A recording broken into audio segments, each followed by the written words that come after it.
Good afternoon. I'm with Phil Kainglet from the ADMU Lady Eagles. Good afternoon, Phil. Good afternoon.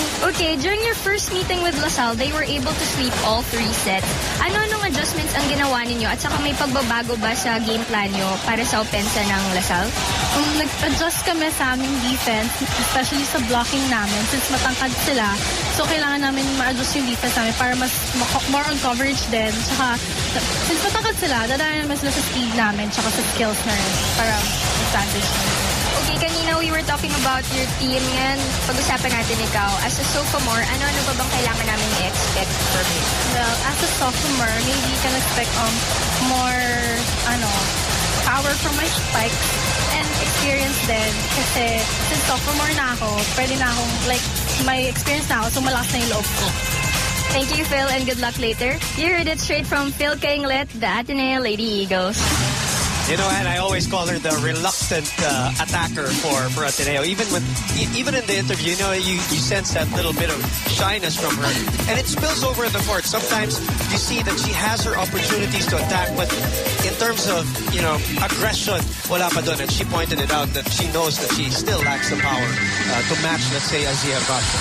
Yeah, that's right. But what's good is that she recognizes it, and I'm sure she's doing something about it. It's something that you don't just get that with a snap of a finger. It comes with time. It comes with experience. Don't get me wrong. We're not asking her to be masungit or anything like that. Not that. We love her the way she is. Okay, let's go to the other side of the fence. What else can we say about Stephanie Mercado and the rest of, you know, the defending champions? Going into that game last January 16, just a few days ago, we did that game, and remember we were saying, coming into that game, LaSalle not only has won 7 straight, but 18 straight sets. That's 20 actually before they lost that 3rd set to Adamson in the last game. That's right. Very impressive performance coming from LaSalle. If you look at how they played that last game against Adamson, it ended in 4 sets. But itong LaSalle talaga, alam mo, they lose a set, but you see how mature, how confident the team is coming into a game. And talking about losing a set, it doesn't happen often, as you said, and we've been saying 18 straight sets going into that game. That is a remarkable number. As you look at the numbers, they were outspiked by Adamson, but the blocks really. And this is pure experience and pure skill for LaSalle. Imagine 25 points coming from blocks. And then forcing 32 errors on Adamson. And really, that is the #1 weapon for LaSalle. Even if you say they have a number of offensive weapons here, it really goes back to the blocking. And you'll hear that in the timeouts. That's what they constantly talk about. That's correct. And I guess it's more of taking advantage of something that you are good at, and they know that it's working, so they are continuously doing it.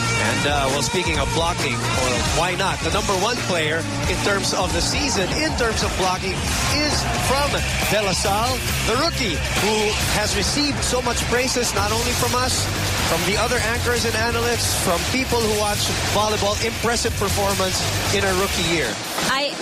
Personally, I'm very impressed with how Joanne C. has performed. In their last game against Adamson, she scored 14 points, 7 from blocks, and 1 service ace. I'm really impressed by the maturity that we're seeing from her.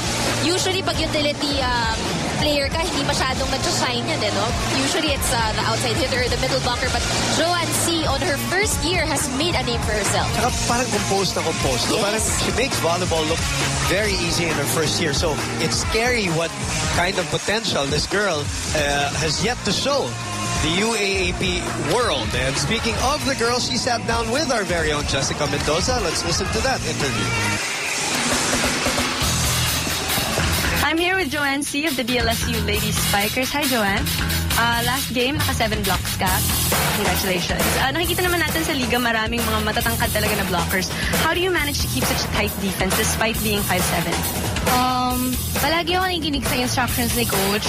Lalo na pag nagkahamali ako, kasi minsan sumasobra ako sa spikers or hindi ko natatapan yung spikers.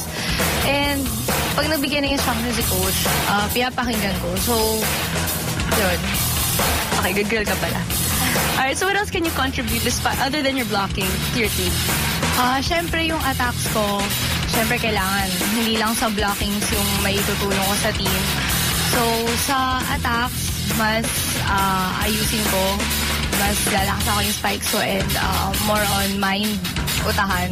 And sa defense, pag nag-backline ako, yun, ayusin ko rin. Alright, sige. Thank you very much, Joanne, and good luck later. Hear it straight from Joanne C. of the DLSU Lady Spikers. Thank you very much, Jessica Mendoza. But naman may side comment pa na Ang bait mo pala. Good girl ka pala. Did we assume that she wasn't? Joanne C. and Phil Kainglet. Similar personalities still between these two girls. One rookie, one sophomore. Phil, as always in her interviews, even when you see her around the court, Always smiling. always smiling. You wouldn't mistake her as for an athlete in terms of that.